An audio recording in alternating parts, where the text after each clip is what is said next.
L'évaluation du monde de notre point de vue et la création des moyens et des nécessités pour notre conservation comme peuple doit nous conduire à tenir loin de nous tous les sentiments tièdes. Nous devons réformer notre vie actuelle jusqu'à épuisement. Il y a un déchirement qui s'impose à nous avec cette rivière des larmes. C'est la démystification de la croyance religieuse qui gangrène tout et dont la mission est l'effacement de la raison. Cette guerre au savoir est son but principal.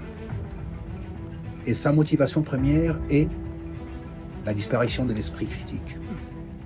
L'idolâtrie des hommes d'Église et l'anarchie démocratique qui usent la santé d'une nation doivent être remplacées par une nouvelle idolâtrie, celle du savoir.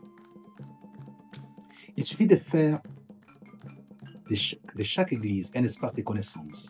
C'est bien là la meilleure façon d'épicer la vie de la jeunesse et tous ces gens qui courbent les chines devant l'inculture et la déraison chaque dimanche. Notre amour de la science et de la vérité, cet impératif catégorique de premier ordre, doit devenir l'arche de notre alliance avec Dieu. Lui qui attend de nous d'être de nature naturante au sens spinozien. Autrement dit, des créateurs à son image qui créent d'autres créateurs jusqu'à l'infini. La fin de la prostitution de l'esprit dans toutes les sociétés humaines a toujours été le fait de la connaissance, de la raison et de son épanouissement.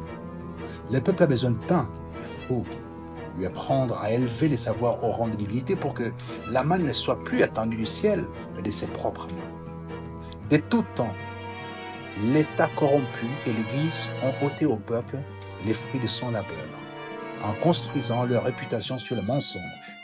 C'est ce que nous nommons la loi de l'aménuisement de la raison et de l'expansion de la stupidité.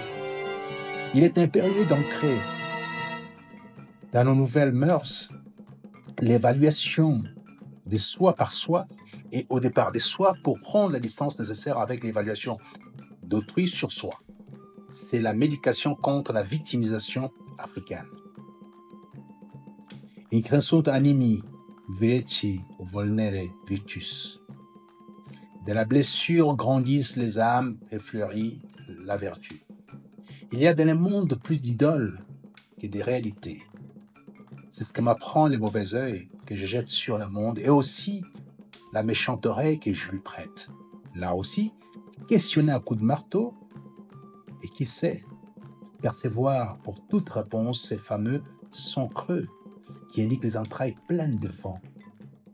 Ce petit livre est une grande déclaration de guerre, disait Nietzsche, dans Le crépuscule des idoles.